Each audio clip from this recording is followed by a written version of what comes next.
What is going on, YouTube? Today I wanted to show you guys how I made this video right here, a day scene look like night. Alright, so what I did was I did this in 3D in Blender. This is how it looks.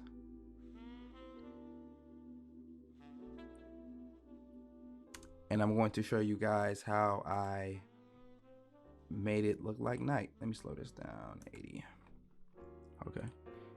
So first thing I did was I came over to the creative tab. You could do it in adjustment layer or on your footage, but let's just say you're shooting a lot. It was only one scene, so I just did it on that. But if it's a lot of scenes, I'll do it on adjustment layer. And let's matter of fact, yeah, okay. I'm gonna take the crop off and I'm going to take the grain off. All right. So you come over here and you would come down.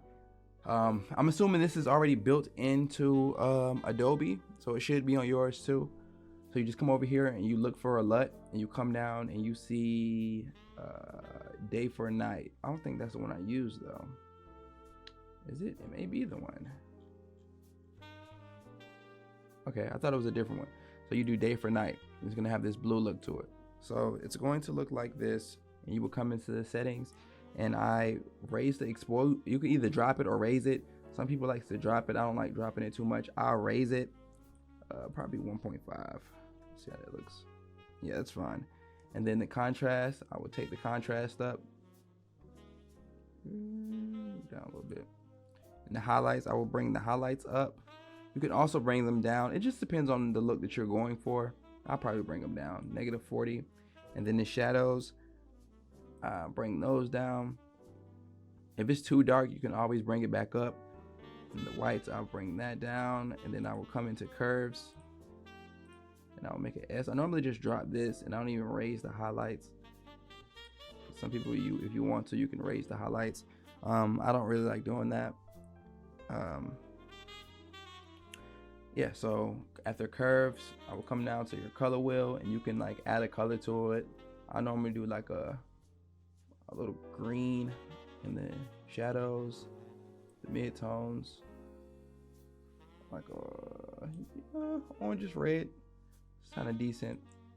And then these are your highlights, so like the clouds and like the the colors that's gonna be coming off of it. I normally do it like a little blue, so it won't be just strictly white. So it's gonna look like this. Hold on, give me 1 second. Hold on, drop it. Probably because I'm screen recording.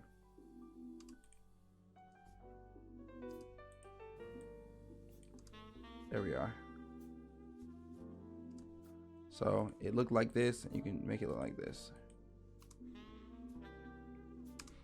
And I'm not perfect, and I'm not like an expert at this. I'm just showing you guys how I do things. So if you like the way I do things, I'm just showing you a cool way of doing things.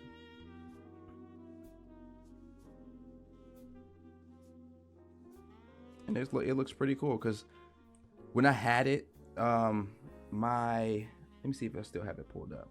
Matter of fact, yep, it's right here.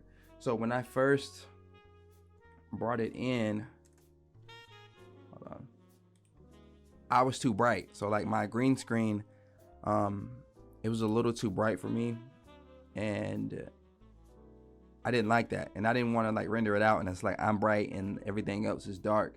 So what I did was I just brought this up to make it match me, and then I took it into Premiere and made it look like it was night or close to it. See? And then after that, I came over to the effects. I added a grain on here.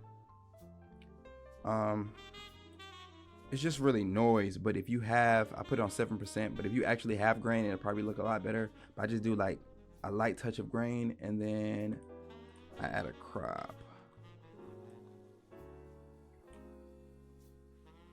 Add this on top. And I like to keep it around 12 or 13. That looks pretty good for me. And here we are.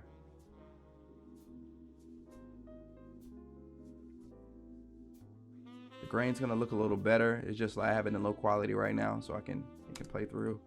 Because I have like 3D running in the background. I'm screen recording. I actually have two Blender pages open, so it's doing a lot. But it runs in full. It just lags a little bit. But yeah, that's how I did that, you guys. Hope you enjoyed. Please like, comment, subscribe for me. I see that you guys been, enjoying these, so I'm gonna keep making these for you and showing you guys cool ways to make great art.